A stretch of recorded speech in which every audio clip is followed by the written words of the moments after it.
This year, of about 800,000 Muslims who came from all over the world to the sacred mosque to perform Hajj rituals, we will be with 8 pilgrims who traveled 8,000 kilometers from Bandung to Makkah to live the best days of their lives and to fulfill their long-cherished dreams.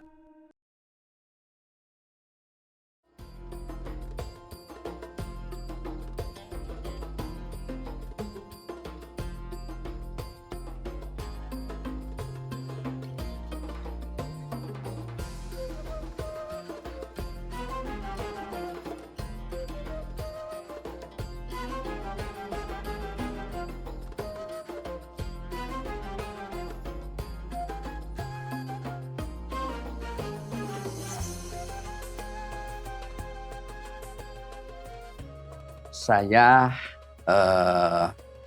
selaku orang Muslim, yang pertama saya bersyukur kepada Allah Subhanahu wa Ta'ala dijadikan orang Muslim. Ternyata di dalam keislaman itu, Muslim itu untuk menuju kebahagiaan dunia dan akhirat.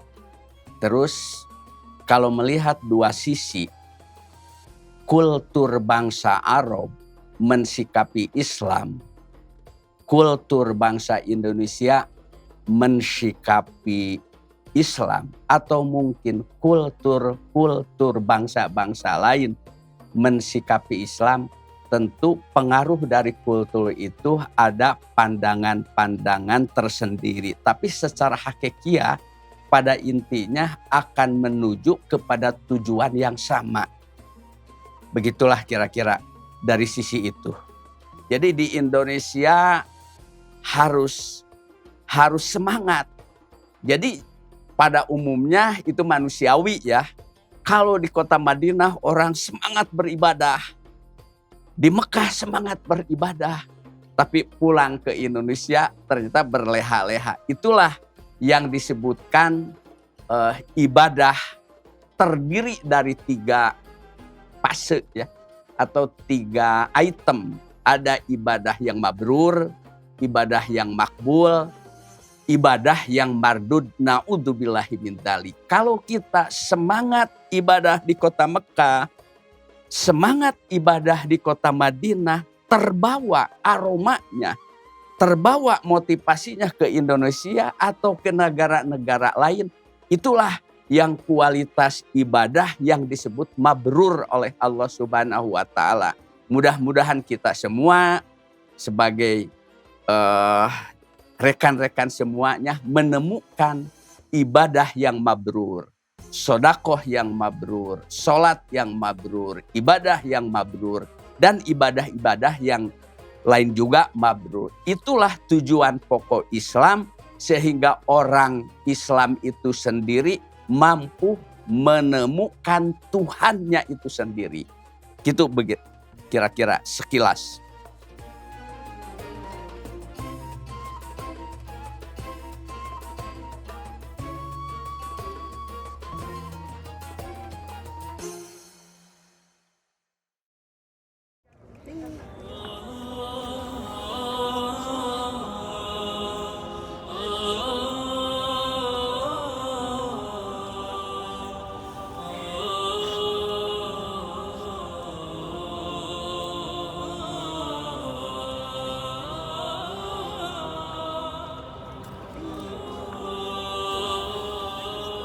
Pertama kali ziarah ke makam Rasulullah SAW, rasanya sangat menyentuh karena mungkin ini pertama kali bagi saya,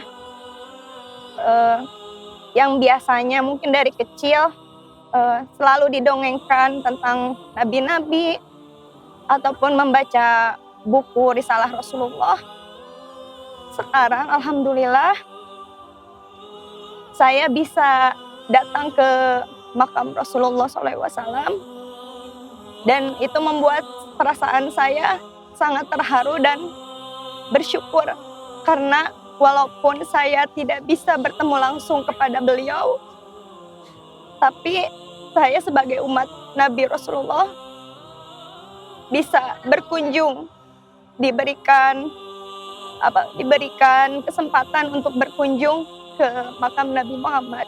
Bagi saya, walaupun saya belum termasuk ke dalam mengikuti agama Islam dengan benar mungkin, tapi ketika saya bertemu Rasulullah, saya ingin selalu memperbaiki diri yang pertama agar saya bisa menjadi salah satu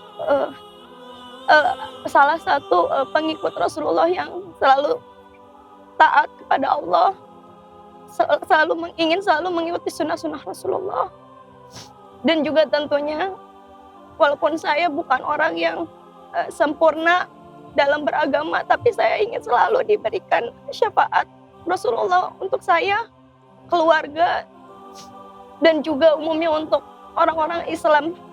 Masya Allah, tadi saya berada di Rodo, perasaan saya luar biasa campur aduk. Saya hanya bisa menangis dan menangis.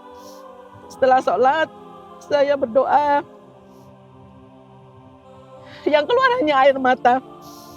Saya tidak tahu harus berkata apa, tetapi yang pasti saya menyampaikan salam kepada Rasulullah. Saya menyampaikan salam-salam yang dititipkan oleh teman-teman dan kerabat saya untuk beliau. Dan saya juga berdoa untuk diri saya. Saya tadi di Rodo berdoa kepada Allah, semoga syafaat Rasulullah yang terakhir untuk umatnya bisa diberikan kepada saya, suami saya, anak saya, keturunan saya, dan umat Islam seluruh dunia ini, supaya saya berserta keluarga saya, keturunan saya, dan umat Islam seluruh ini selamat dari siksa api neraka, dan semua dimasukkan ke dalam surganya. Itu yang saya panjatkan kepada Allah tadi. Alhamdulillah, setelah melaksanakan manasik ibadah haji dan umroh, kemudian diakhiri dengan tawaf wada, tawaf perpisahan dengan kota Makkah, perpisahan dengan Baitullah Al-Haram. Hari ini kita bisa mengunjungi Rasulullah SAW. Kita berziarah kepada manusia sempurna, manusia menjadi suri taudan kita semua.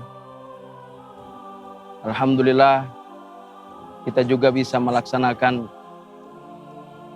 ibadah di Raudhah, dan alhamdulillah tiba di Madinah, kota yang sangat luar biasa, kota yang sangat penuh dengan keberkahan.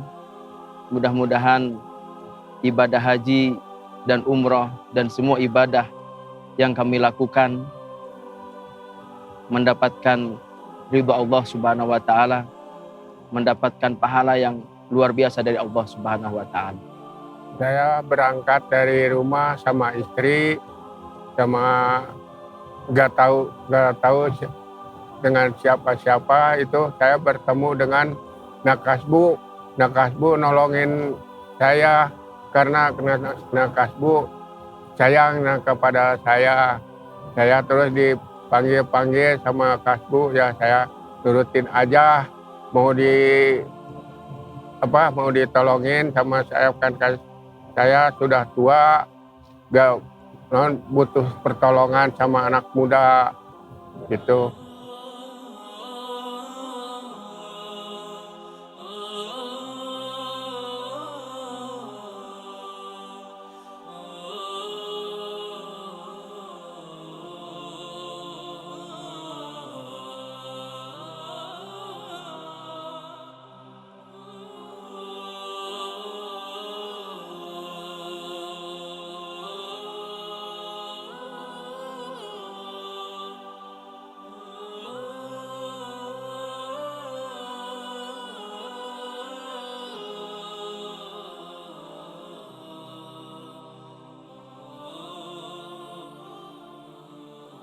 Alhamdulillah, tiba di Madinah, kota Rasulullah SAW, kota yang sangat indah, kota yang sangat luar biasa, kota yang sangat dicintai.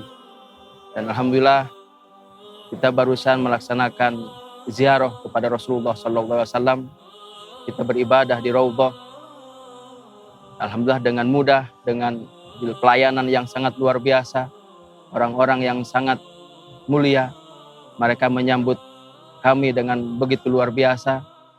Tidak ada kata yang kami ucapkan kepada para penduduk Madinah Al-Munawwarah selain kami ucapkan jazakumullah ahsanal jaza atas sambutan mereka yang sangat luar biasa.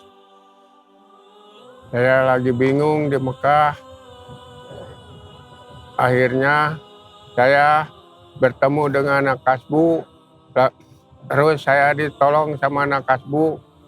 Terus lama-lama dia jadi seperti cucu sendiri, mengaku sama saya terus dibawa kemana aja, mau ke hotel, mau kemana, didampingi sama anak kasbu, gitu aja. Oh, di Musdalifah sempat sakit, ditolongin sama anak kasbu. Saya sakit, memang sakit itu gak kebayang dari tadinya saya. Terus ditolong sama kasbu gitu.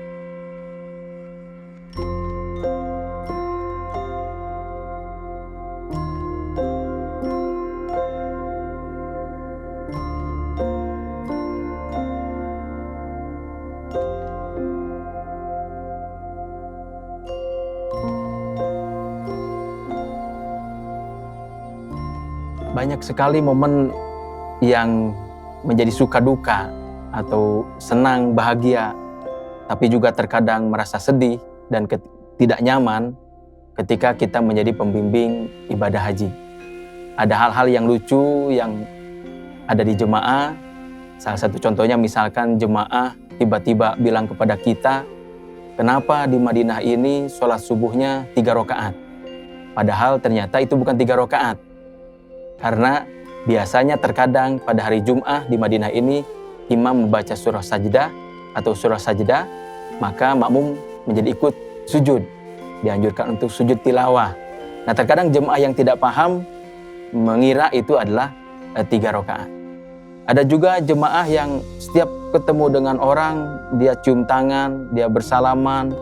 Ketika melihat orang Arab yang menggunakan jubah putih, memakai sorban, itu mereka cium tangan karena mereka mengira yang memakai jubah itu adalah ustadz. Karena biasanya di Indonesia yang memakai jubah itu atau memakai sorban rata-rata adalah seorang guru atau seorang ustadz. Nah, banyak hal-hal yang lucu yang kadang-kadang karena keluguan jemaah itu menjadi kebahagiaan atau kesenangan ketika kita membawa jemaah.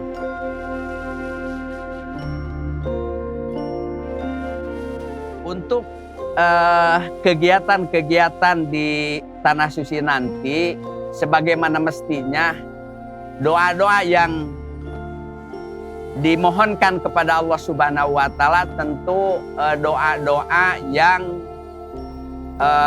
sudah disunahkan oleh Rasulullah Shallallahu Alaihi Wasallam.